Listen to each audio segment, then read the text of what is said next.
Nikpour, GOP fundraiser, Ellis, Henican, Newsday columnist. Thanks to both of you for joining us. Noelle, you hear it both ways, depending on who you're talking to. That he's having a hard time raising money. He's not having a hard time. What's the truth? I think he's having a hard time raising money. You have to, just look at the reports. With that said, there has been a pickup. I noticed that, Woody Johnson, the guy that owns the New York Jets, he was a big, major Republican donor, and he was major team, Jeb Bush. When you walked into his office, he had a huge Jeb sign. He did a breakfast last week in the morning, Wednesday morning, for Donald Trump. But I noticed that the ticket price is $500, $1,000, and $5,400, which tells me that he's really wanting to get people in at all levels, because Woody Johnson. That's low. You're saying that's level. low. Yes, that's cheap. Okay. Eric Trump obviously singing a different tune. Let's listen to what he said. I'll get your reaction. I mean, money is flying in. People are excited, and it's actually amazing. I mean, a lot of times people talk about small donations, but the amount of small donations that we're getting online is astronomical. So, Ellis, that's a different way to flip that. She was saying the ticket price is lower, and he's like, but the small donations, that's right. Everybody getting in there. You say one of the big problems is that you have to court people and you have to ask, and he kind of just started doing that, right?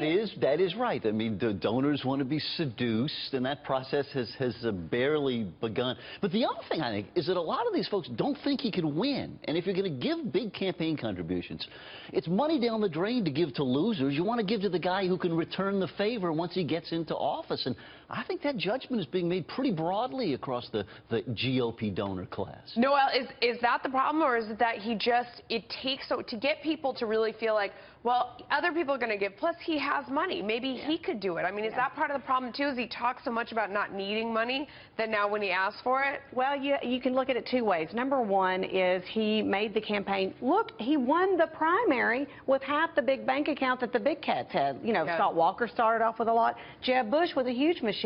And Donald Trump beat them all out in the primary by not spending hardly any money. So he did it. He did it in the primary. Can he do it in the general? He's getting, a lot of TV time. He's in the news all the time. And it's about getting your message out and getting your brand out and getting, he's doing that. So that's why you raise the money, is for the ads. Now, will hurt is the RNC. These donors are also not giving as big as they did to the RNC, and that's going to hurt a lot of other campaigns, not just Trump. Yeah, Ellis, I mean, what is it on the Clinton side that because she has more money than God? I mean, she's got an ATM machine. She is able, I mean, the Clintons know how to create money flowing in every direction. So what is it that she's doing with her money right now that Donald Trump is missing out on because he doesn't have the money? What are specific what things? She's spending it on. Creating campaigns in every single swing state that includes people on the ground, advertising, top people in there trying to get your votes. I mean, the Trump approach really, and it did. It worked beautifully in the primary, and God bless him if he thinks it'll work again in the general. But, send out a lot of tweets, have these free-form kind of stream of consciousness but you're saying gatherings.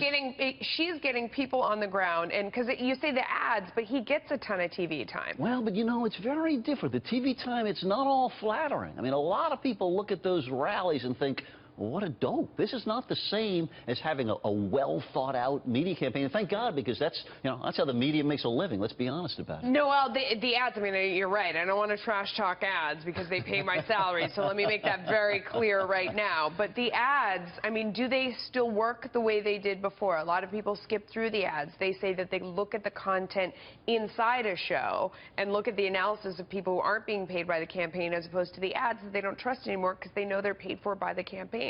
Well, I still think a lot of people love those Hillary Clinton and those Trump ads because, a lot of people never thought that Donald Trump would be our nominee, and here he is, and they're fascinated by this whole race. Someone's going to write a very big book about this entire race when it's over. Many books. All right, thanks to both of you. Appreciate it. David. I heard Ellis say